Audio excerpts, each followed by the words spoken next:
the people who got cut from the movie. Bigger cast originally.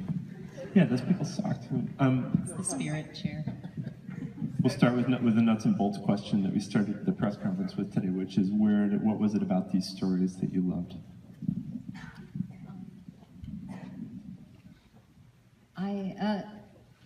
What's not to love? I found these are from the stories of Miley Malloy, and I can't remember where I first read the first one, but she had two collections of shorts that I found, and I wanted to do something outside of Oregon for a little bit different landscape, and there was all these great characters and that were really built into a particular environment that would be fun to discover, and there was a lot of driving to and fro, which I like, and a lot of chores. I like that.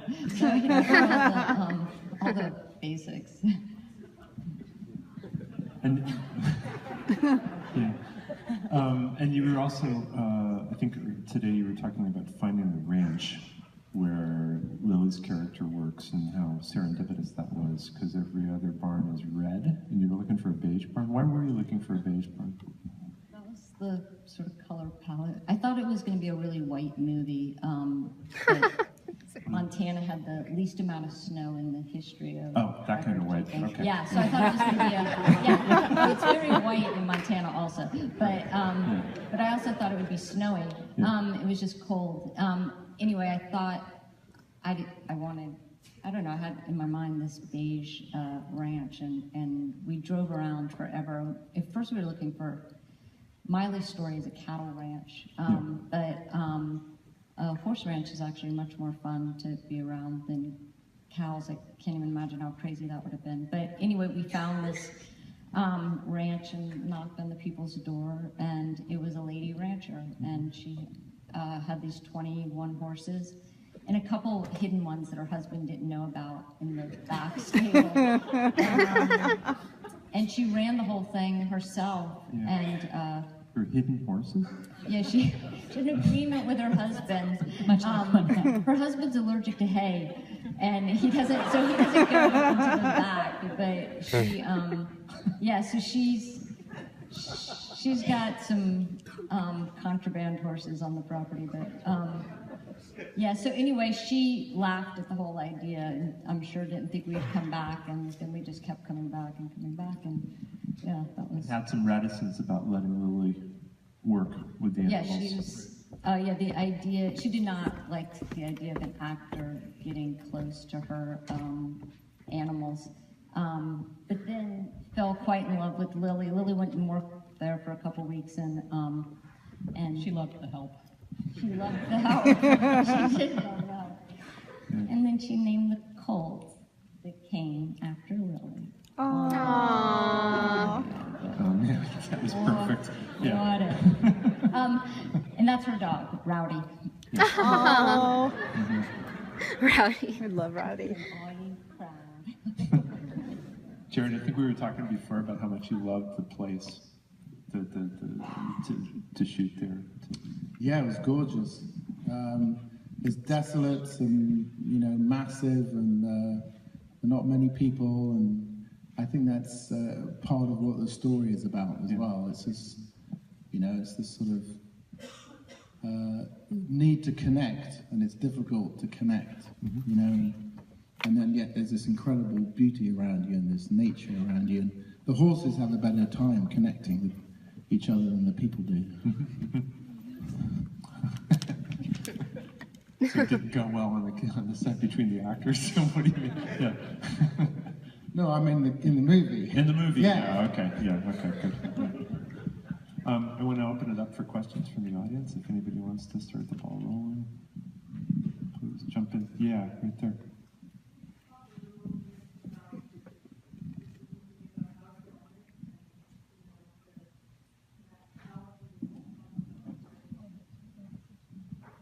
A question for Kelly about how she chose to film the movie and the palette that she was talking about. And there was something that you were discussing before, which is not picking landscapes to photograph because they're beautiful, that you and your DP have a rule, right?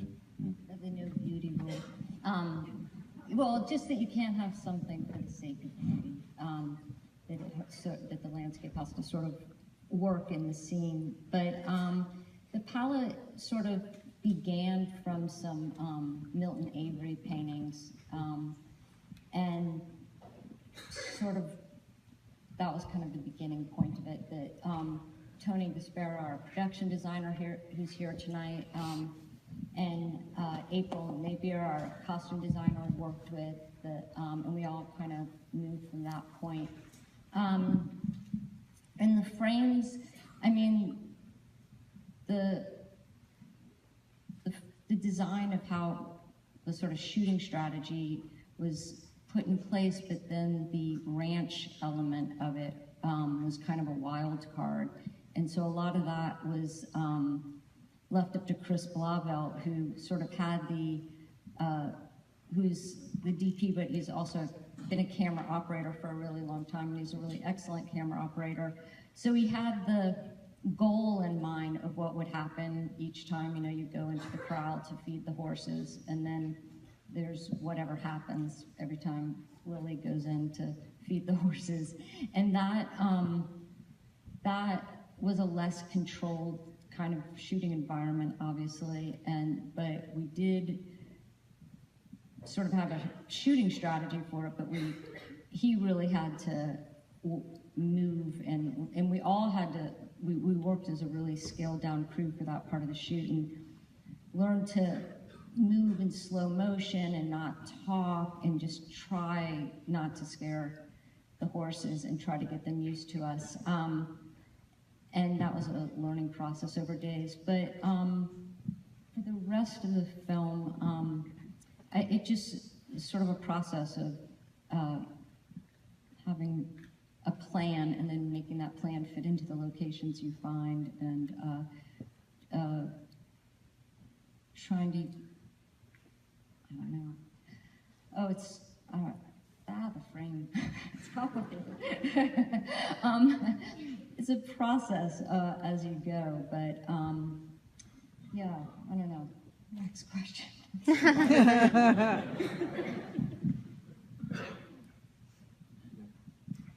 does your role as the editor inform your script writing?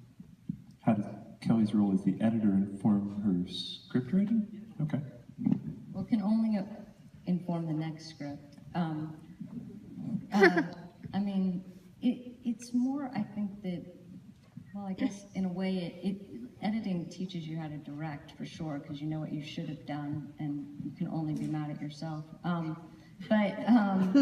There's, so I do think of it in those terms. I mean, when I'm working on the script, I always think I'm going to be doing something terrifically different and outside myself, and then in the editing room, I'm like, oh, this is about another film about driving from here to there. Okay.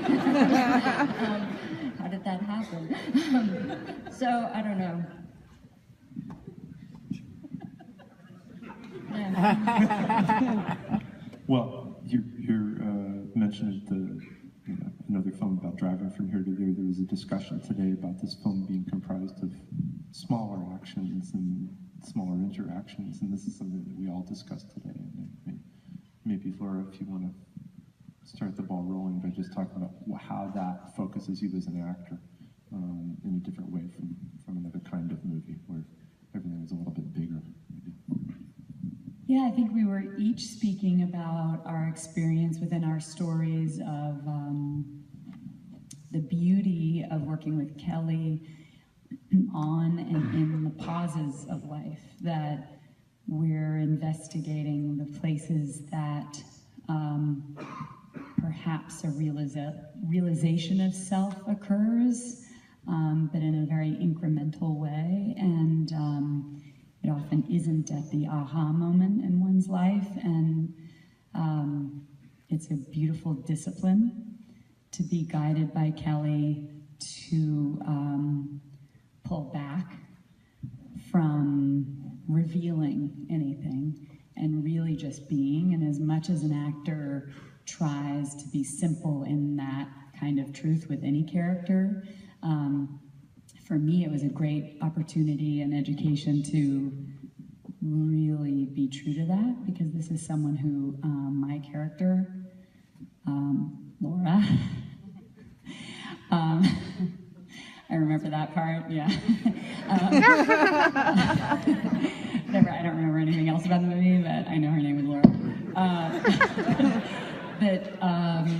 She feels that it would be an immense sacrifice to probably reveal much more, and how she grows from that place toward Jared's character was, amazing to get to explore. Yeah, if anyone else has a... Dig in there, girl. Yeah, it's super. It's really rare to not have really defined expectations that feel like sort of put upon you. And what I really love about her movies is that they absolutely focus on the stuff that people don't focus on, because it's like small stuff. It's like really mundane stuff that you go like.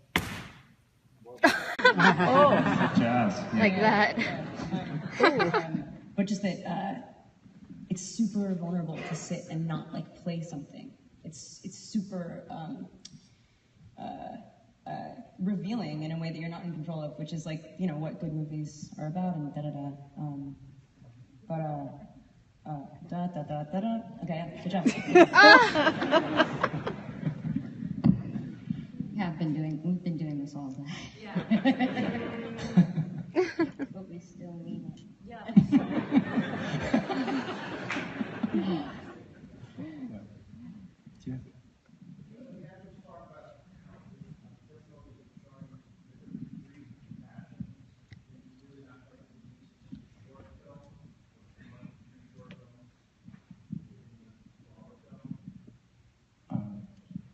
A question for the actors about showing degrees of compassion, but I'm not sure how it relates to the question of the 3 different stories.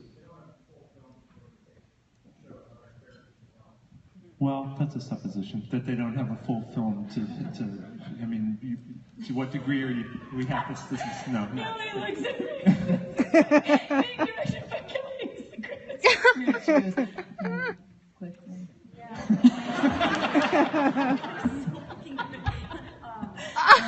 We have so much time, so just do it now, please. What is going on? No, but that is something that came up earlier. To what degree do you guys think of yourself as making 3 different films, and to what degree do you think of yourselves as making one whole film? Can we say that again? I'm sorry, Chris. Sorry. Nobody was really. You guys were talking and you shouldn't have.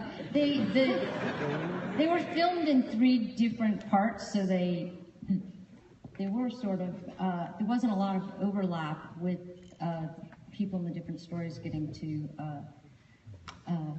Except for Lily. Lily just hung around the whole time. She lives in Missoula. So. You kept picture wrapping me and bringing me back. I know. I kept telling her to go home and come back. Need more driving. Anyway, that was really an actor question. We're really falling apart there. I'd love to hear Jared speak about this, because our story so explored that question of disconnect, and then ultimately this moment that we get to of trying our way towards each other with some compassion when I bring you the food that I like. Well, when you're taking on a part and you're reading the script, you need to understand what the theme of the movie is, and so that you can make choices that reinforce the storyteller, which is the director, and that story and the themes that the director wants to explore. So whether you're in one scene or you're in 500, you have the same job. And we might all have different ideas about what that was, and I don't remember ever sitting down and having a discussion with Kelly where she said, this is what it is about. But from my point of view, when I read the script and I read Mail's short stories, it was about a desire to articulate feelings inside all of us, and we're not being equipped with being able to express it. And whether, for example, Fuller's character, he's a man who's never encountered the idea that life is unfair. And suddenly something happens to him and he can't accept it. But that story is told within the context of all these women's stories who have never encountered life as being anything else than unfair. So in that sense, you understand your role in the theme. So it doesn't matter whether you're in one scene or 50. That's your job. Mm.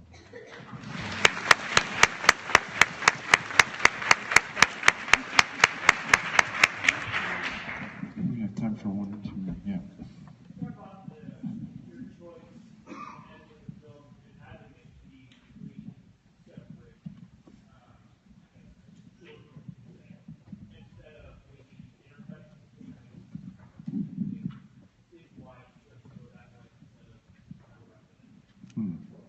Why structure the film so that, the way that you did, as opposed to doing it with by intercutting between the three stories throughout?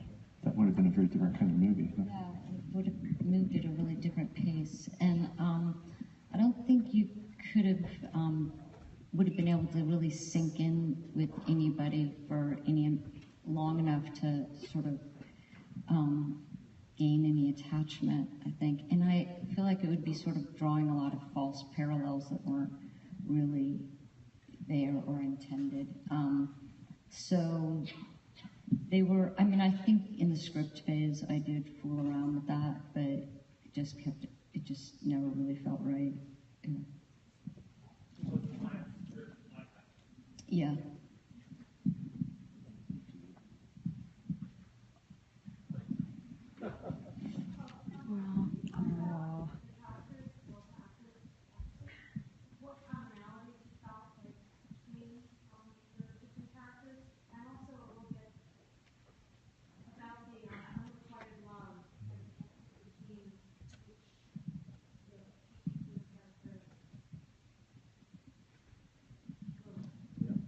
Question for the actresses about their interactions. The interactions between their characters. Part of it, I want to just.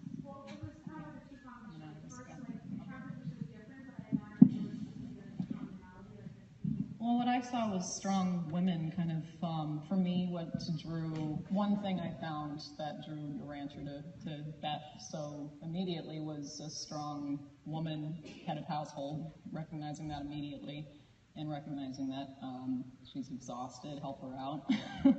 So for me, that was the commonality I see in the three women, Beth, Gina, and Flora. And the rancher, even though, is very much part of that, I think she's definitely sits separately. She's not a head of household. She's wondering if she ever could be. She has a hard time finding comfort outside of her own family, So I feel like the rancher sets a little differently than the other characters, but what I see are three strong women that are, kind of the lifeblood of modern society. Strong women heads of household. Yeah, they're all exhausted. That's for sure. It's like I think they're all like kind of on this grind that if you were to kind of like compare it to most movies about women, it's like typically you'd be looking at somebody overcoming some like great adversity where you're like, oh, she's so incredible. She overcame this fucking moral thing. And it's like nothing's resolved ever. They're not even, nothing happens. They're just going and going and going and going and going and going and going. And that was cool to me. And then we did interviews today together, right? And I think that the two things primarily that we kind of like came to, which I'm just going to repurpose all of your ideas, right? Please. No, because they're good. It's like you have like 4 women, not 3, working against some fucking immovable object that just won't, it's not going anywhere, but it really does define them. You know, you've got a chick who's like within a marriage and wants to sort of like, she's toying with the conventions of what that is and is like kind of fucking with the dynamic of it and is like, And then you have this one who's acknowledging the illogical nature of bureaucracy and how women don't really fit in it and people don't listen to women necessarily like all the time. And then this one's like just wants to have a friend and is looking in all the wrong places. And then I'm like, I just want to feel valid. And that's not going to happen. And yeah, and then for us, the unrequited love thing, it really, these guys, they don't see each other at all, you know? Like, you see two people having the most opposite conversations, you know? And it's so painful. Happens all the time. And I'm so unaware of each other. It's like, it's awful. So that was yeah.